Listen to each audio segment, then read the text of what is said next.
Urup geni mobat mabit katrak angin. Urup geni panasmu sumelet. Ngogro brongot ati ingkang perih. Menungso sumebar hambabar mring jagat Traya kaya kelangan jati dirining bangsa. Paten pinaten jegal-jegalan Gusti tansah amayungana mring lakuning para titah ingkang hambet tuwajuh manembah.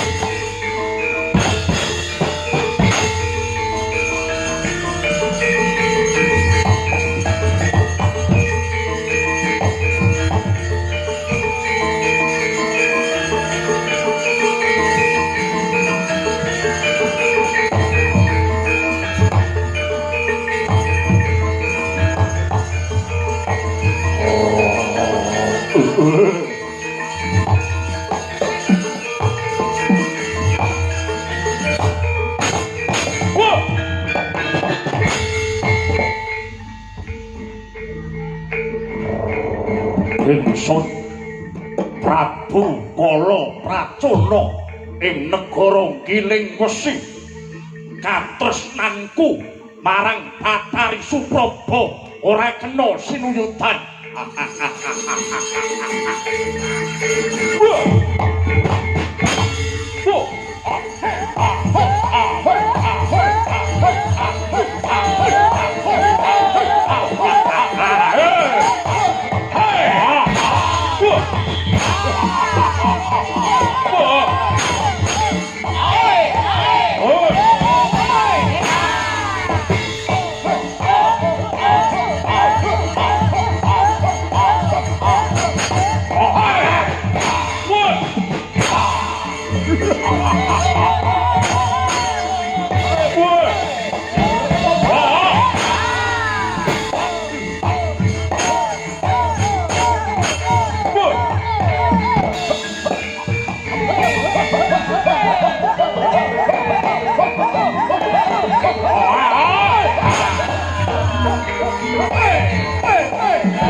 Rumawayun sang nyat setra kara rupa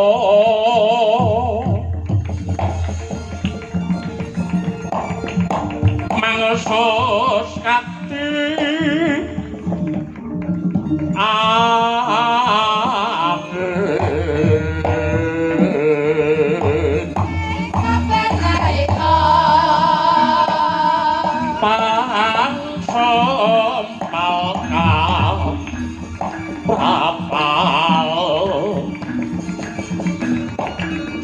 selo kaplesan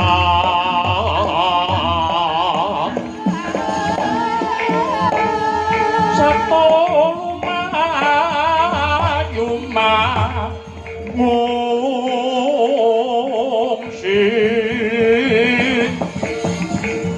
ajanta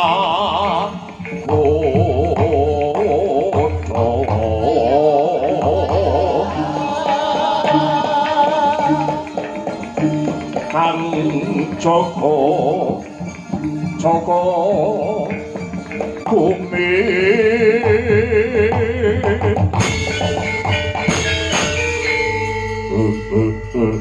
Ratala Tetiwang manik rojo diwaku amal-amalku dewi warung kanata ing negara Giling Wesi Sekipu Tantra wonten dawuh katimbalan sinuwun amiji dumateng pisuwananipun ingkang abdi kula pun patih Sekipu apa ndadekake kadyating ati wadoh sonawe cerak sangsaya panjenengan raketake kula inggih sinuwun wanter tinimbalan paduka ingkang sinuwun kepareng hamiji dumateng ingkang abdi kula pun patih Sekipu Tantra. Monggo kula aturi paring dawuh ingkang tetela sinuwun ya Sekipu. Kalungguhan iki rasaku wajur. Rasaku ketawur yawit saka aku iki gandrung keyunjun kelawan mantasaning widodari kahyangan. Sing jenenge Bathari Supraba Sekipu piyuh rasane wong gandrung wuyung kok nganti kaya ngene teh malah nalika samono panjenengan ingsun wis duweni pambudi daya kang sarta karti sampeka munggah ana ing kayangan Suralaya nglamari marang Bathari Suprabawati nanging nyatane katresnane Pracona ditampik dening para dewa. Lajeng kersa ngandika ingkang sinuwun kadosa pundi? Ndadekake pingket rasaning atiku. kumacelu kepengin tak pondong ngemot Supraba mapan ana negara Giling Wesi sumanding marang lengkah ingsun mapan ana ing kene longan saka kuwi yen to dijaluk sarana waris para dewa ngulungake Bathari Suprabawati kalungguhan iki dirudha paripeksa kowe minangka dadi sapu kawating praja negara Giling Wesi aja wedi kangelan mungkal ning kayangan Sulalaya jaluken sepisan jiki Suprabawati supaya mapan ning Giling Wesi parandene para dewa guguk ngutha waton bondan gajah larkang tanpa ratu kayangan Sulalaya kawinen sungsang bawana balik sendika mangestuaken dawuh sinuwun terwaca dawuh pandika ingkang sinuwun Prabu Kalapracana kemareng bidal benjang napa aja kaya bocah cilik kaya bocah gedhe wae alungguhan iki wek lampit brungkak kimpul gajah gelar singa tanpa barong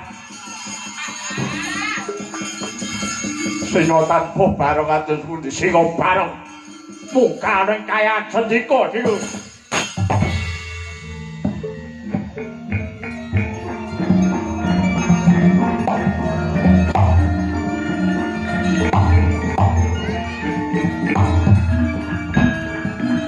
kuncing langit kelak-kelak katon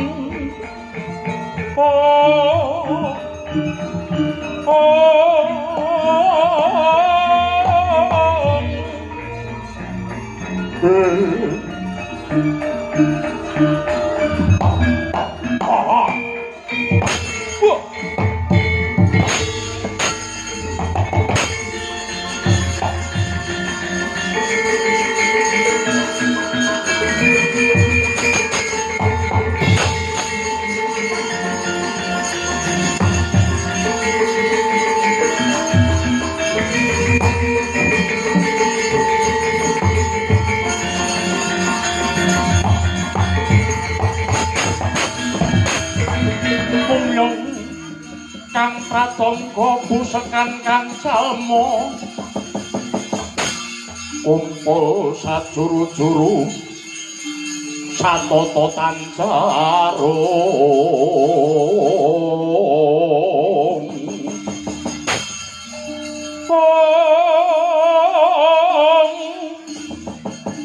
teni Rama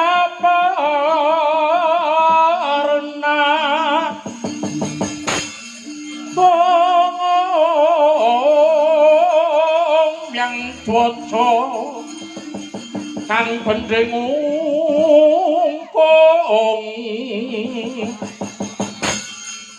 pisan nindya mantri kami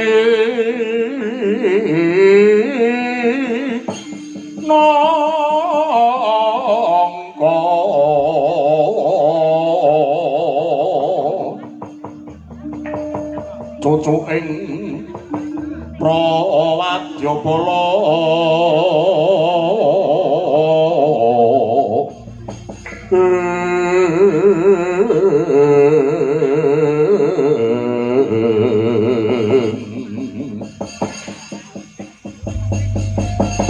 Togo wonten dawuh lo kaget kowe tak tingali ana ing kene biasa piye sampeyan niku pun biasa nimbali kula nganti kula niki nyuwun sewu nggih nganti kula niki ngetutke sampeyan pirang-pirang puluh taun niku apal kalian lagian sampeyan nek dadak ngeten iki mesti wonten bab-bab sing ndadekake kuwatiring ati kula ya lho ya wis ta iya pokoke Kang Sinuwun kuwi wis nimbali awake dhewe iki mesti gapat kok iya ning sik aku tak lungguh golek nggon gesek kok kene banjir iya aja nganti teles ya Kang iya wonten dawuh kowe nate gandrung apa ora, Nun? Kowe nate gandrung apa ora? Kulino nek kula niki. Napa mleh kula riyen pas jaman isih nom-noman kula niku wis ngentek-ngentekke napa-napa saderenge rabi kalih bojo kula niki.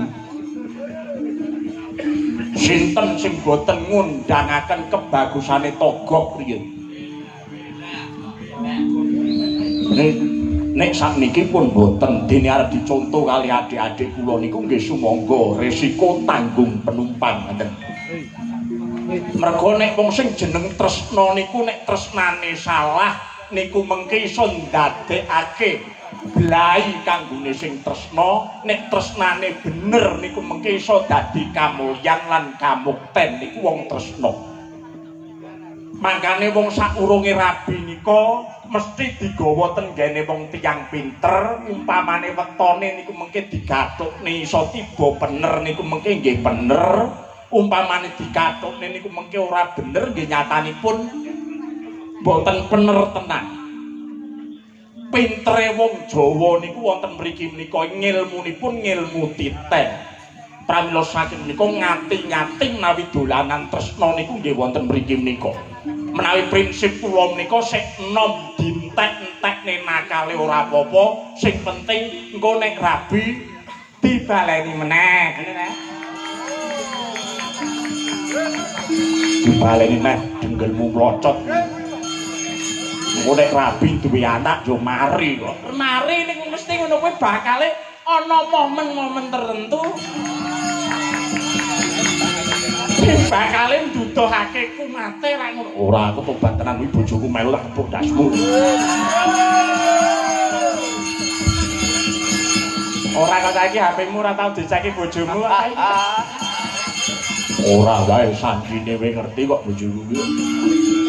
Aja blawanan pripun sampean gandrung kali sinten?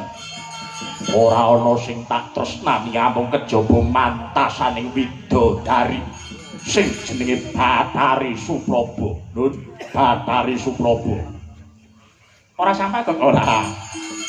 Ora sampah, ora dar-dar dader iki mengko kek piye butuhe ngono wae mergo iki wis wengi ya lho. Wis siap. Sampe jam 1 rampung ya gak ora. Jam 1 kuwi kesenengan niyagane jam 1 rampung. Bayarane genep jam 1 rampung. Piye kowe duwe ular-ular apa? Mboten badhe ngaturi. Ning sampeyan niku kedah enget sing naminipun jodho tali mangsa. Sampun wonten perangane piyambak-piyambak bilih raseksa menika kedah rabi kalian raseksi. Bathara menika kedah rabi kalian Bathari. Nek panjak yoga nek kuwi bebas. Sing dipilih sapa? Sampeyan kedah ngugemi niku. Napa melih sampeyan pun dipun tampik to kalian para dewa? Yo, aku ditampik lawan para dewa. Lajeng aku kongkonan marang patih Sekipu Tantra supaya munggah oleh kayangan ngorak arek kayangan. Lah niki. Kelentune sampeyan nggih mriki niki. Ditampik karo wong wedok kok nesu niku cara pundi?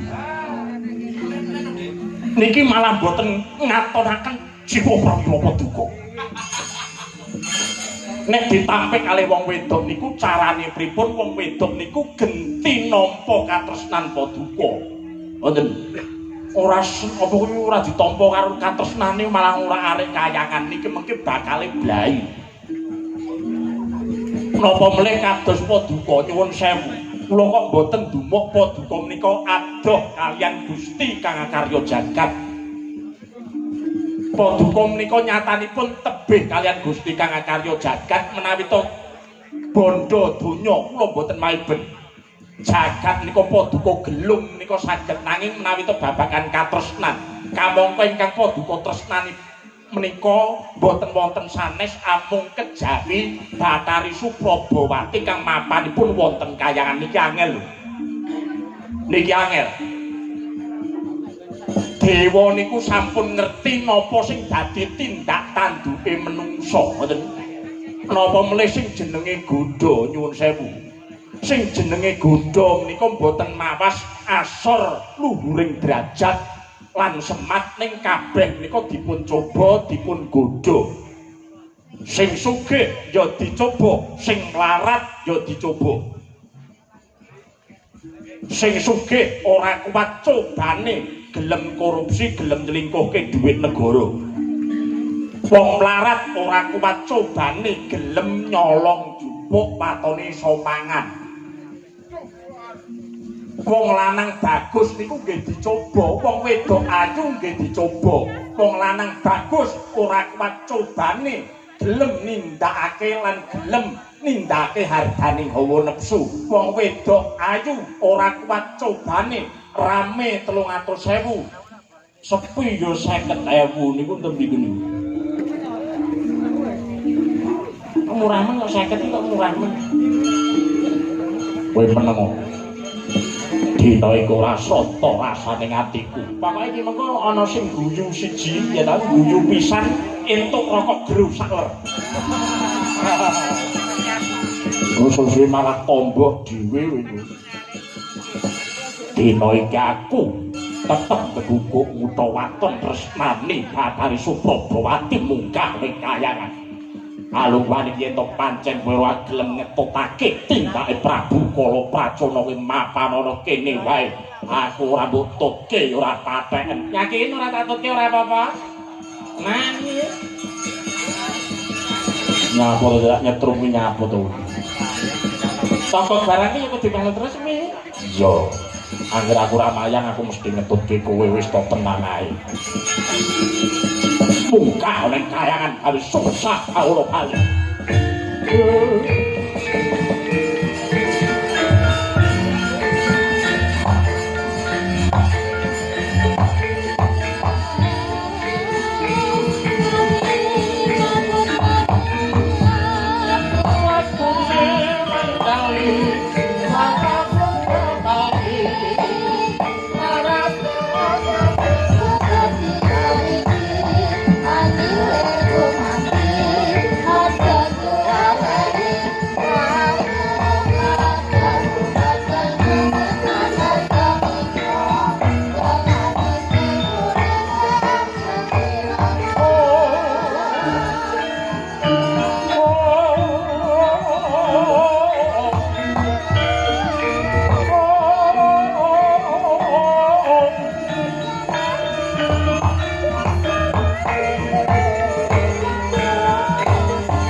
mangawur-awurahan pengarane kacurit Koma guru kongso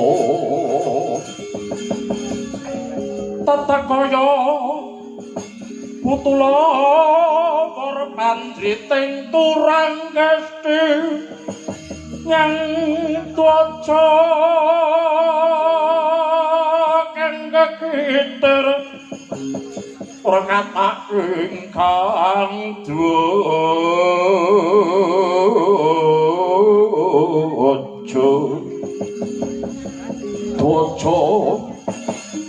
layu sopi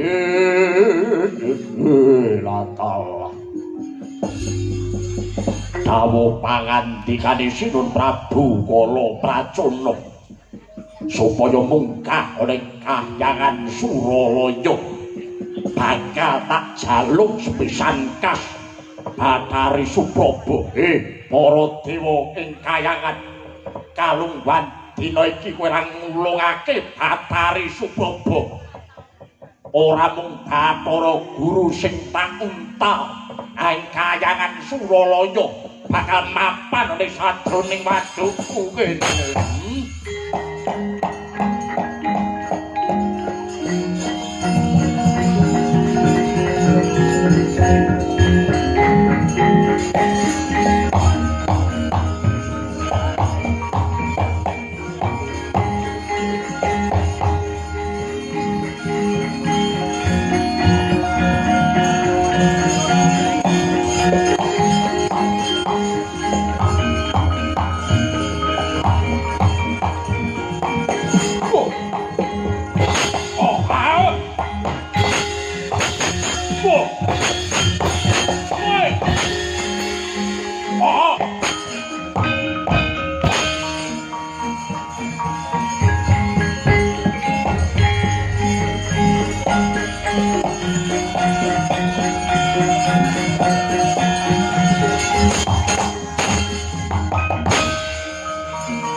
Prang campo yam modal loro kadet wirating kloto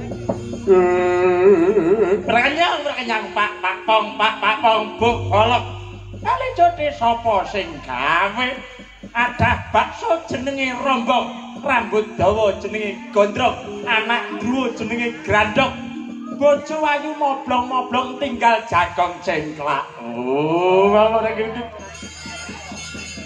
Ora pati del, ora usah ngeyel.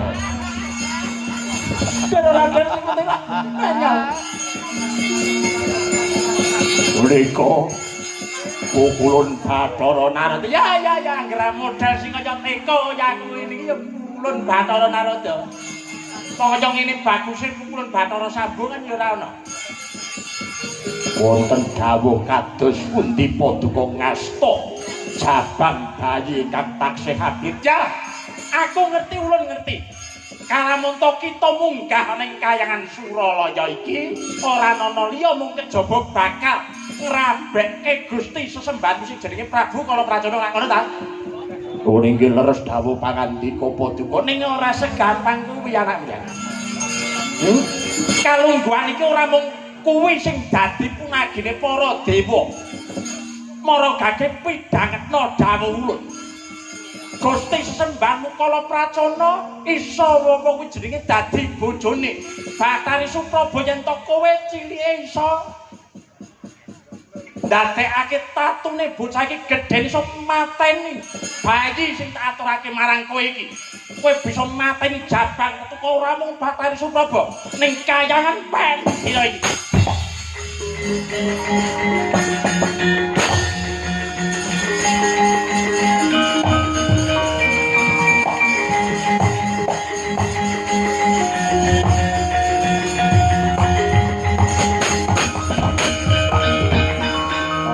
pikir-pikir ki dewa ki saya pendak dina pendak wengi pendak dina ganti sasi uteke saya suwi saya stres.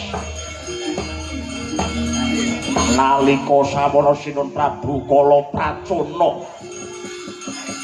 bakal gulung kayangan bae kelakon lah kok iki jabang bayi durung ilang pupuk lempuyange isih empuk bun-bunane lah kok malah dipakake aku. Bocah bagus, alungguhan iki kowe aja alok swargamu mapan ana ing sajroning telaku kene.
Bayi capopo.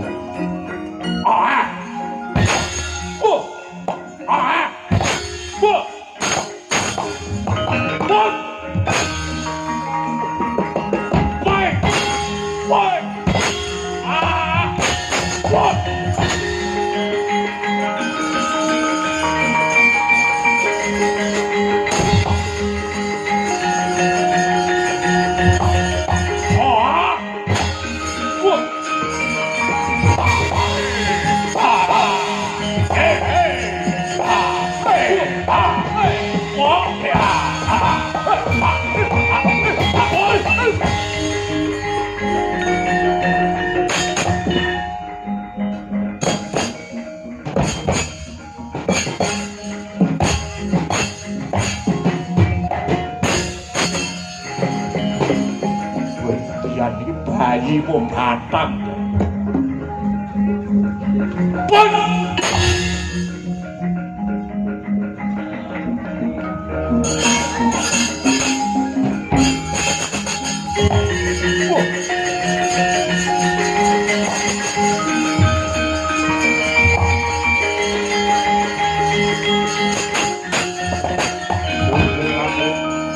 Lap-lap katon lere gendang ngalih Risan mawet kandung latalah toblas biyuh iki jane bayi po batang bocah cilik durung ilang pupuk lempu yang isih empuk bun-bunane parandene tak cokot genti joget tak banting malah rayak ngusang puyang malah iso jogetan seser iki besok gedhe sithik mesti wani ngedoli sawahe pake bocah iki.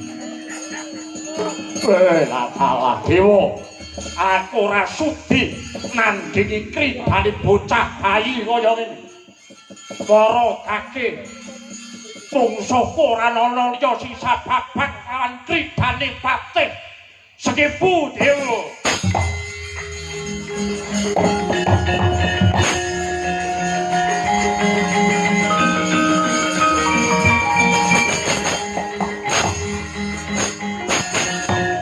Para dewa-dewa kabeh, dewa mana-mana.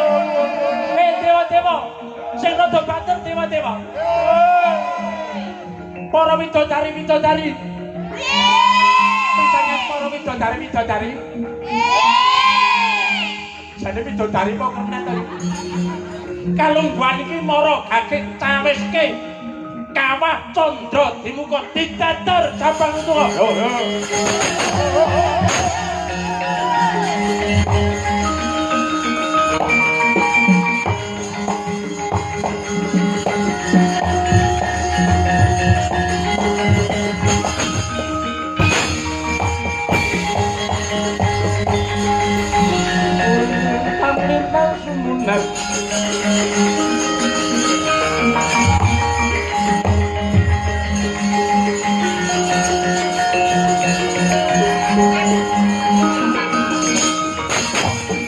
Jabang tetuko besok bakale bisa diwasa ngrurah angkara murka.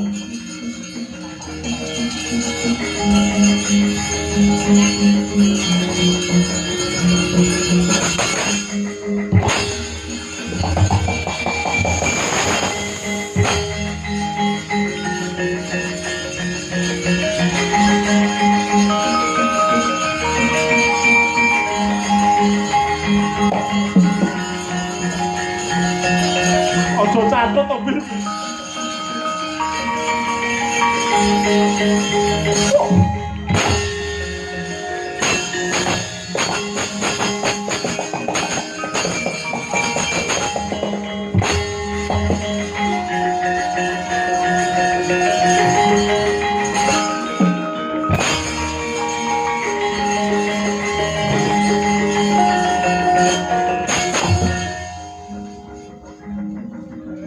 Ora dileboni sing gedhi-gedhi randang gedhi bocah iki.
Kawuhanana kalamunta dina iki kowe wis isa dadi Jaka sing gagah pidetsa. kuwi sapa? Kowe takon karo ulut. Iya. Kula niki para dewa. Dewa kuwi apa? Dewa kuwi sing mapan ana ing kahyangan. Wis aja takon terus iku rampunge ora pedang bar-bar iki kok. Intine kalungguhan iki kowe disraya karo para dewa janjane ngono kowe kuwi isih jabang bayi abang branang. Nang jawet saka panguwasane para dewa kowe didadar ning kawah candra dimuka dadi jejaka bagus sing kaya kowe kuwi. Mula kang saka kuwi kalungguhan iki mara gage tindakna wajibing para satriya ora ana liya mung kejaba ngrurah satruang kara murka sing jenenge Prabu Kalapracana. Sing dina iki nyeraya marang ya kuwi Patis Iku Tantra. Kowe bisa mateni Patis Iku lan uga Prabu Kalapracana, gedhe ganjaranmu.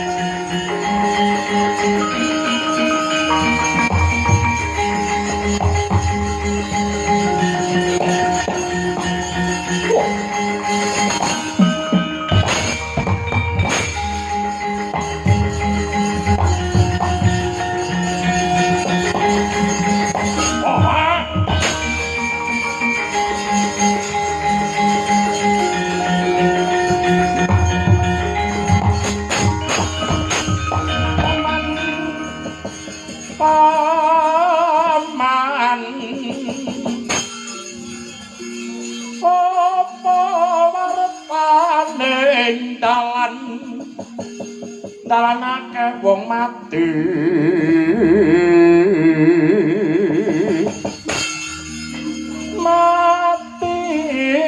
keneng apa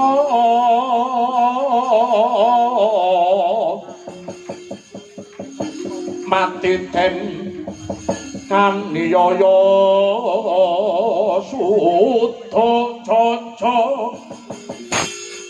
Prapteng kikir sumanyo ilang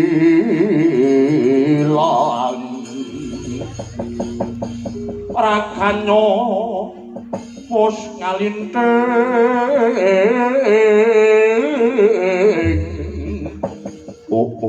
la dalah iki ana jejaka bagus sing ngontapake krigaku wis sapa Gus takon lawan aku jagune para dewa kayangan Suralaya jenengku Jabang Tetuko aku menjadi isih Jabang banjur kalungguhan iki wis ndungkap diwasa didadar dening para dewa sago nginger tanceping gulumu piye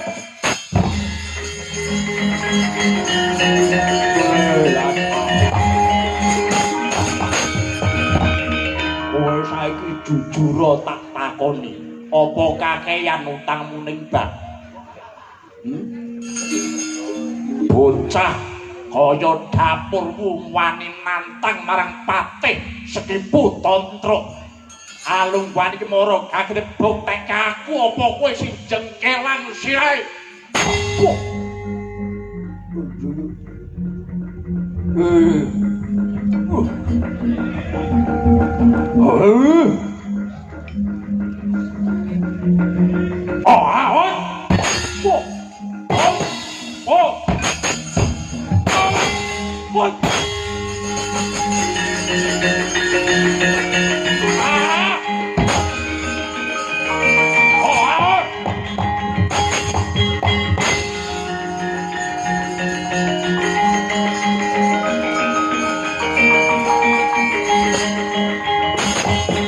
Ungalo dadamu yo gegermu yo dian cokot kowe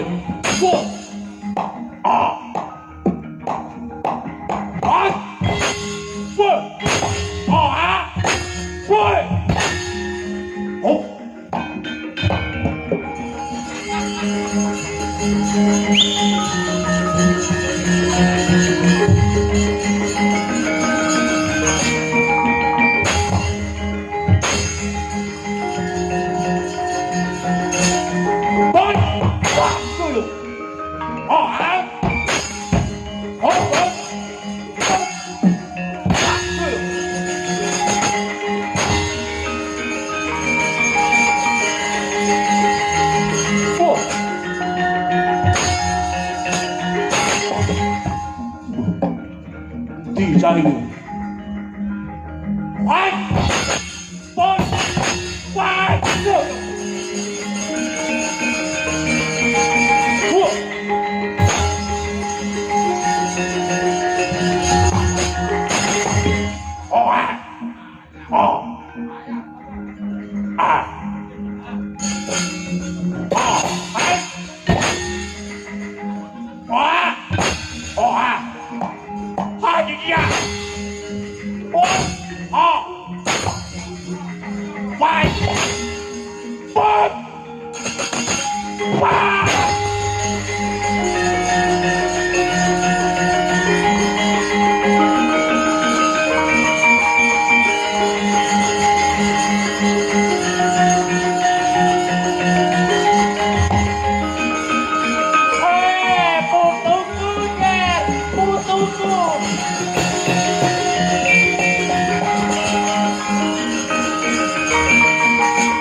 Bagus tenanan, putuku bagus tenan, putuku deng.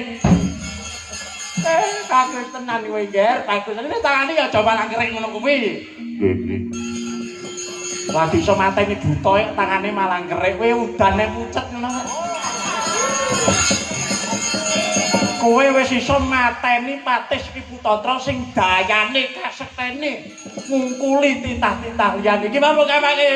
Sampeyan tutu kok. Terus pundi? Ki mau mati mbok kapakne iki mau sing Ki Putantra. Kula cokot. Satriya ora kena nyokot ngono. Kena nyokot ning pas ora ngerti wong ngono. Sakler gru. Nyokot ora kena ning ngemut entuk ngono. Lajeng kados pundi? Iki kene. Gandeng kowe wis bisa munah Satru Angkara ya kuwi pati Sesi Putantra. Iki mau aku wis antuk dawuhe Sang Hyang Pramesti Guru. Iki mau ulun wis entuk dawuhe Sang Hyang Pramesti Guru supaya kowe dadi Nalendra Ratu ana ing Kahyangan Suralaya abebisik Prabu Guru Putra. Patan kowe iso mateni ya kuwi Prabu Kala Pracona sing bakal gendhak Sikara marang Bathari Suprabawati.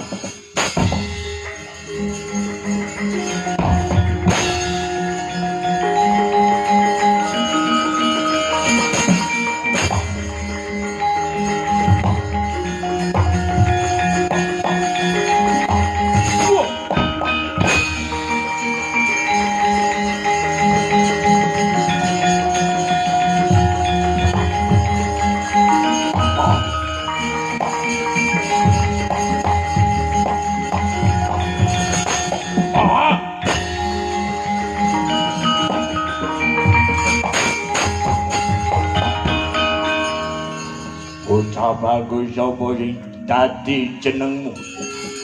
Panjenengan ingsun Cabang Tetukuk. Cabang Tetukuk wis iso mateni marang kridane patihku Sri Putantra. Kalungguhan iki kowe mulang sarak panuh paningan Prabu Kala Pracona. Sakti panik ganjur pecah aspun.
digawak niki pas angin ora are lunyu ini tangan nabil apa gaweane kudu terus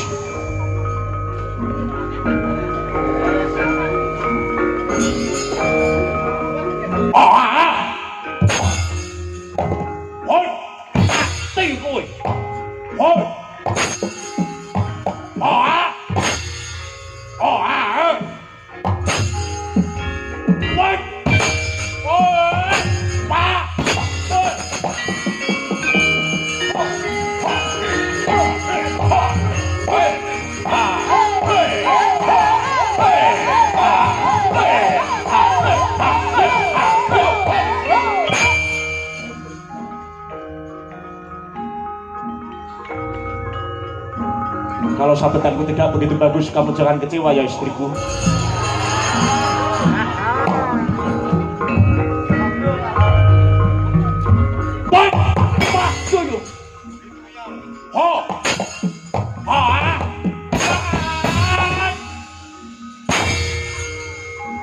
Tepuk tangan para kadang. Saking mbakno kulit.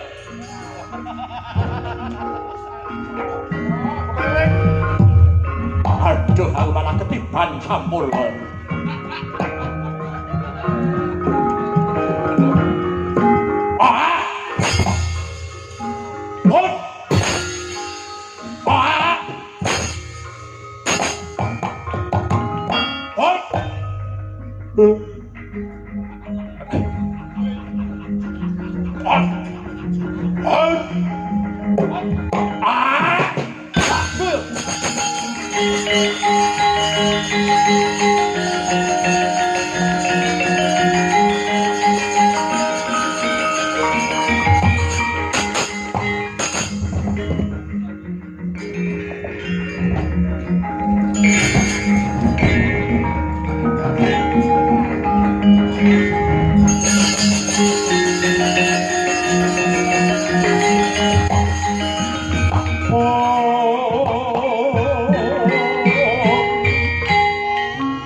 Rekotosan atau kocokinon Mamak sangar kosuto Kapiro resno